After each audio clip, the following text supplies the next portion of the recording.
मित्रांनो, financial planning करताना life insurance म्हणजे जीवन विमा आणि हेल्थ इन्शुरन्स म्हणजे आरोग्य विमा या दोन्ही गोष्टींचा विचार करणे फार महत्त्वपूर्ण असतं. यापैकी आज आपण हेल्थ इन्शुरन्स म्हणजे आरोग्य विमा यातील काही महत्त्वाच्या पॉइंटवर आपण बोलूया.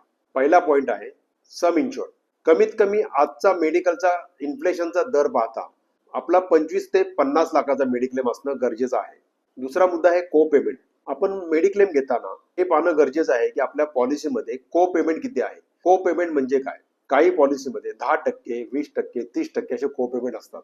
समजा 100 रुपये खर्च आला आणि आपल्या पॉलिसीमध्ये 20% को पेमेंट आहे, तर आपल्याला 20% आपल्या खिशातून भरावे लागतील, 80% कंपनी आपल्याला देईल. इथे सांगायचा मुद्दा हाच आहे, आपल्या पॉलिसीमध्ये को पेमेंट नसावं अशी पॉलिसी आपण घेतली पाहिजे. तिसरा मुद्दा आहे रूम रेंट कॅपिंग. जेव्हा एखादा पेशंट हॉस्पिटलमध्ये ऍडमिट होतो, प्रत्येक रूमचे वेगवेगळे चार्जेस असतात. काही रूम मध्ये 5,000, काही 6,000, 7,000, 10,000 असे रूम रेंटचे चार्जेस असतात. आपल्या पॉलिसी घेताना आपल्याला हा पॉइंट बघणं फार गरजेचं आहे की आपल्या पॉलिसीमध्ये रूम रेंटला कॅपिंग तर नाही ना. नाहीतर आपण 10,000 रूम रेंट वाला रूम घेतला आणि आपल्याला मिळाले 5,000. या कारणाने आपल्याला क्लेम कमी मिळू शकतो. चौथा पॉइंट आहे प्री अँड पोस्ट हॉस्पिटलायझेशन. कधी कधी असे आजार असतात की पेशंटला हॉस्पिटलमध्ये ऍडमिट करण्या अगोदर त्यांना 10 दिवस, 20 दिवस, 30 दिवस प्री हॉस्पिटलायझेशनची ट्रीटमेंट दिली जाते.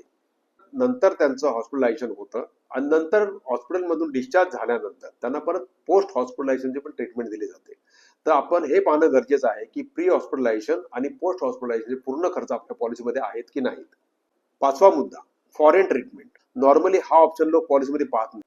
फॉरेन ट्रीटमेंटचा मुद्दा का पाहणं गरजेचं आहे? कधी कधी असं होतं की काही आजारांवरती आपल्या देशामध्ये ट्रीटमेंट उपलब्ध नसते किंवा कमी प्रमाणात असते. अशा केसमध्ये त्या पेशंटला फॉरेन मध्ये जाऊन ट्रीटमेंट करणं गरजेचं असतं.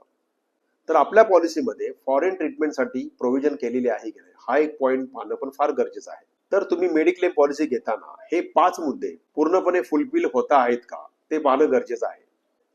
तुम्हाला मेडिक्लेम पॉलिसीबद्दल जर अधिक माहिती हवी असेल तर मला कमेंटमध्ये मेडिक्लेम असं टाईप करून पाठवा. मी तुम्हाला नक्कीच याबद्दल अधिक माहिती देईन. धन्यवाद.